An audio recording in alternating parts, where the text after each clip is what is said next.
Today we're looking at a method for evaluating eigenvalues for very large matrices. You may recall that this is a method that underlies the so-called PageRank algorithm in Google for ranking different websites. Well, the idea with evaluating eigenvalues is to repeatedly multiply by the matrix A, and believe it or not, that will filter out the largest eigenvalue in the problem, and today we're going to demonstrate how that works. Okay, so we are now on to the power method for calculating eigenvalues. So it's calculating eigenvalues as eigenvectors of large matrices.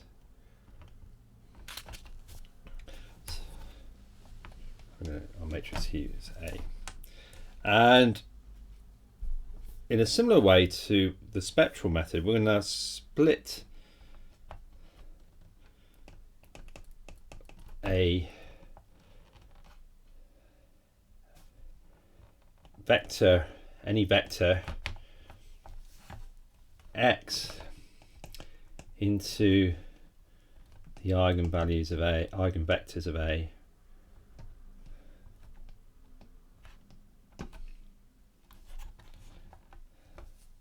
Again, I'm not going too much into the theory of why you can do this, but I'm assuming you can.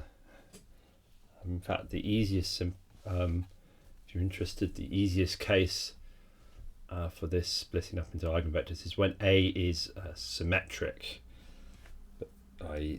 it's symmetric about its diagonal. But we're kind of assuming that already, assuming that you can split it up. So again, we're going to have the constant C, V1 plus V2, etc., all the way up to Cn in this case. So A is an n by n matrix, so it has n eigenvectors.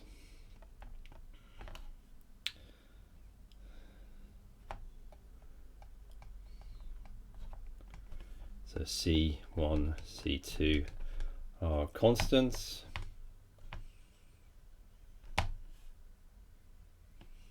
Vi are normal unit length eigenvectors.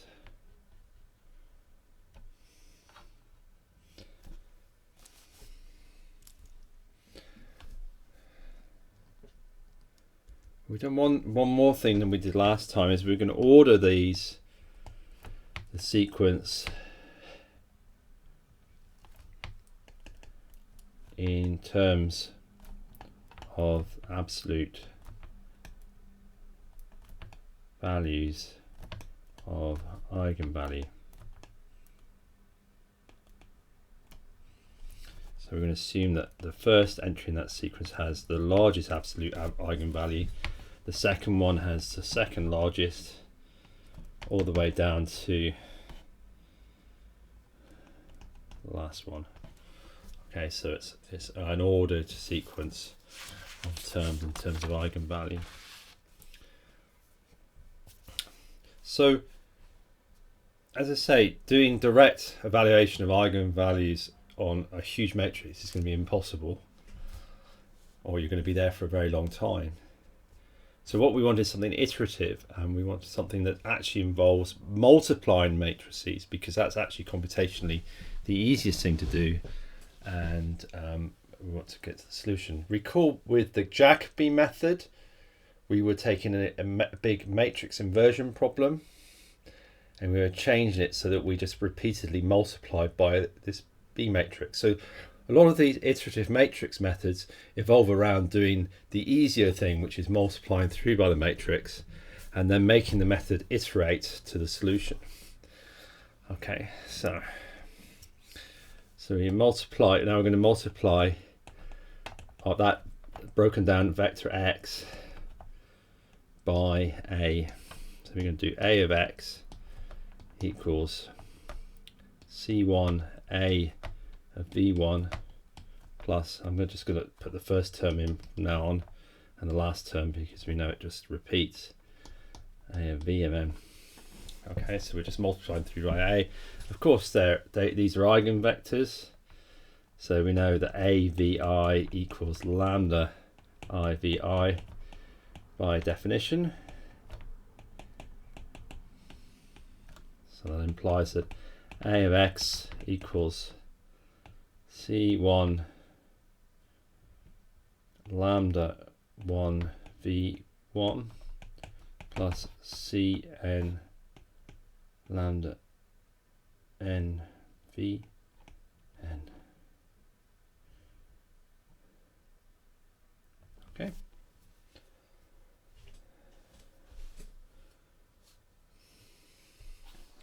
So that's the key idea.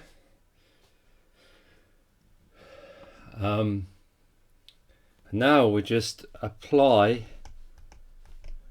powers, hence the name power method of A. So we just repeat. So we're going to do k powers. So we're going to look at the case where we have a to the k times x equals, and of course each time we just accumulate an eigenvalue. So this is very analogous to the spectral decomposition before. It's just we've ordered them in terms of maximum and minimum eigenvalue.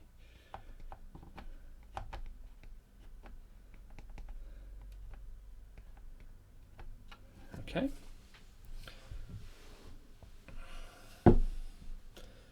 And we know now, because we've ordered them in terms of eigenvalue, that the largest eigenvalue will dominate as k gets large. So this term, this first term will dominate as k. So this will dominate. Oh, just run out of board there. As k gets large. Okay, so we're able to say that a to the k times x will tend to c1, the largest absolute eigenvalue, v1 as k tends to infinity.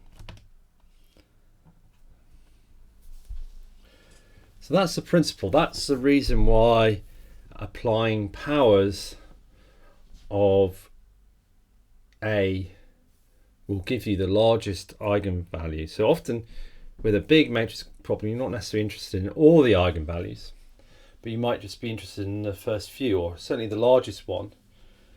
You know, the most important ranked entry of coffee in Google, for example. So that's how you do it. Just repeatedly multiply through by the matrix, and it sort of, if you like, filters out the largest eigenvalue. Now, as it stands, though, it's not really a workable algorithm. We need to rewrite this to make a usable algorithm, and that's what I'm going to do in the next board. So the power method steps.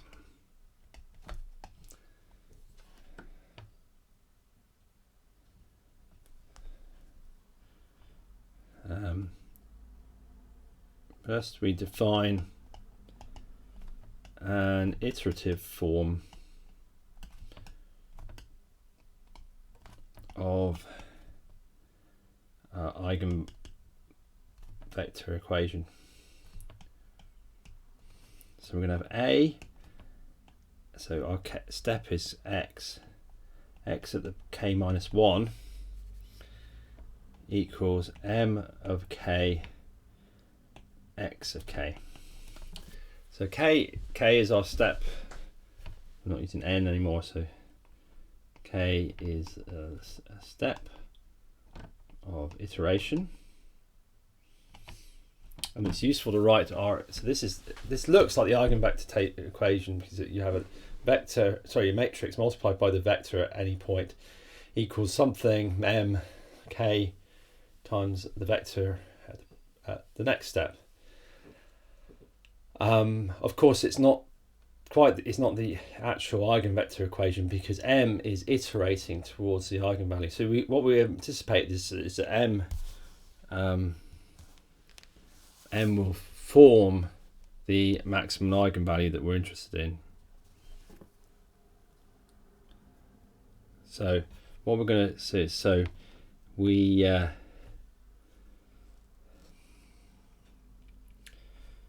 expect that x of k will go to xk of 1 minus 1, which will go to v1. So IR maximum eigenvector with maximum eigenvalue as k tends to infinity. Oh, terrible infinity. And then mk will tend to lambda 1 as k tends to infinity. That's it. So we've written down this sort of eigenvalue problem. But again, this is not the way we solve it, because this doesn't look right, because we got the k at the previous step in terms of the next step. So we need still need a workable algorithm. But this is the basis. We're solving this eigenvector equation, and then we know that it will evolve to the maximum eigenvalue, lambda 1 and v1, as k gets large. So that the two steps to power method.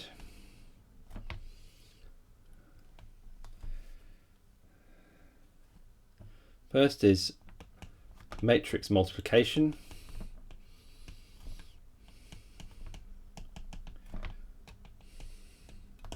So we're going to define this vector z, which is like an intermediate vector value. So we're going to do it in terms of k minus 1. It's convenient.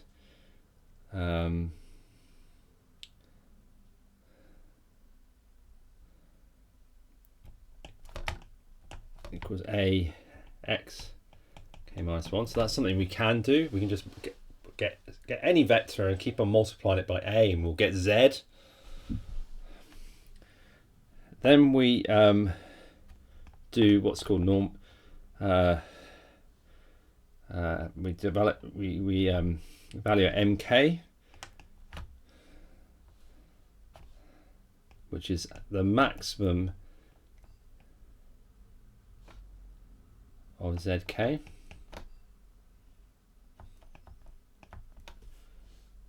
And then we normalize by xk the new value of x, which is zk minus 1 divided by m. Okay, so at the moment I've just written down the algorithm.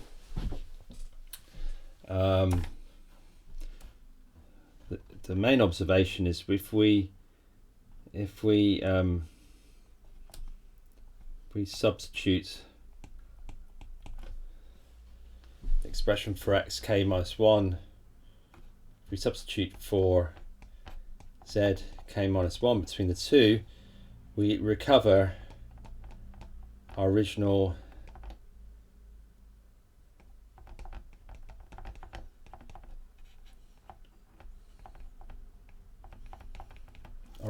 iterative form of our eigenvalue equation that we're trying to solve. Okay, so these are consistent at least, and these are the way, and we can see they're computable. The first step is just matrix multiplication. We can calculate the maximum value of this vector, and then we can normalize at each step, and we know that it's consistent, and this is the way the algorithm fits together.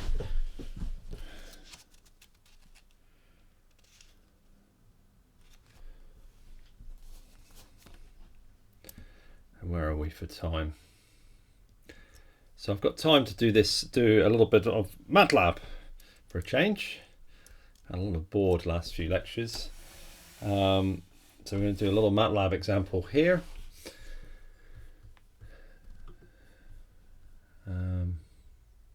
This is exactly the one in the lecture notes. So So let's just enter in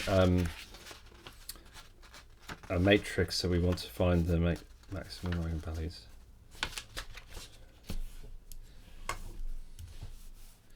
-9, 14. 14 is the top row. Middle row is -7. Don't have to put commas in between the row elements in MATLAB. I must admit, MATLAB is, for doing small matrix problems, MATLAB is the best thing I've come across. It has other weaknesses, but it's pretty good. So this is a matrix we want to find the eigenvalues of. And we want to do it iteratively, so we have an initial vector, and we're just going to go for 1, 1, 1. Let's call that initial vector. Yeah, there we go. And then we're going to apply the power method.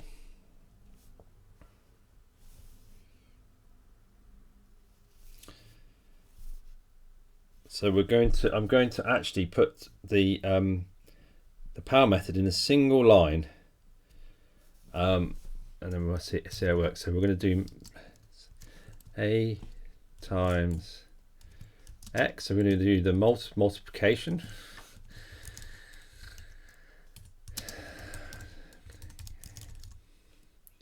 And that gives us that variable z. Obviously I don't have the indices on it because we're just doing it in code. And then we have the normalization step. It's not going to let me do that, is it? So that's the matrix multiplication. And then we have the normalization, which is x equals z divided by, so we take the maximum element of z, make that m, and we divide it through, and that's your normalization. Okay, so that one line is your power method. Very innocuous. Multiplying through by the matrix A and then normalizing.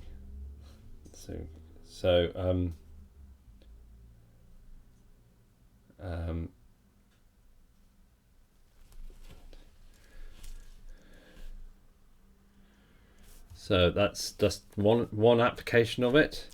Let's repeat another 9 steps.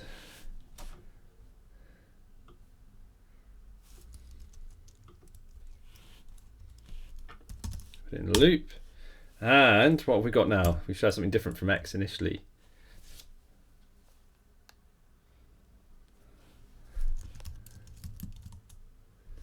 We have max z, which is our, at any one point, maximum, remember, maximum of this vector z was our m. It gives us our eigenvalue. So we can verify this by using the the intrinsic eigenvalue routine within MATLAB. It does it a different way, and that will pick out all the eigenvalues of A, which are -2, 5, and 1. So lo and behold, it has picked out the maximum eigenvalue, which is brilliant. Actually, it's a maximum absolute eigenvalue. Okay.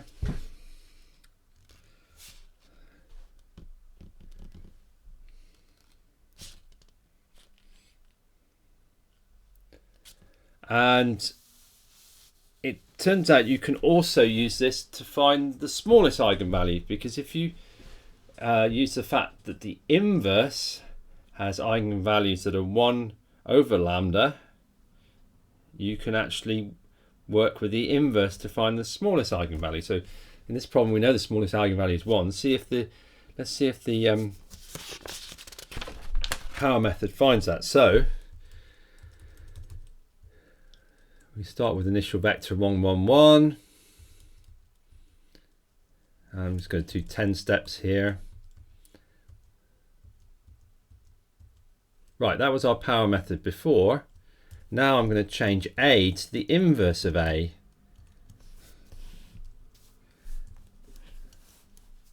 Which is just inv A in MATLAB. And that's it.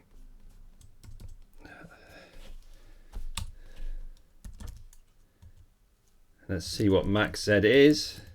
It's 1, which remember is the smallest eigenvalue, maximum absolute eigenvalue here.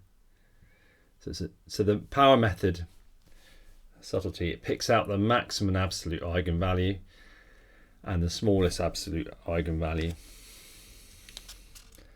And by this demonstration, it works. So all the code is there in the lecture notes. I just commend you to have a go. But the key idea is all the time, if we just focus on this little line, is what we've done is we converted what could be a horrendous computation of eigenvalues into a repeated multiplication by a matrix A followed by a normalization. You just go as many times as you want and it'll pick out the maximum eigenvalue. So it's a very usable and workable method. Okay, see you next time.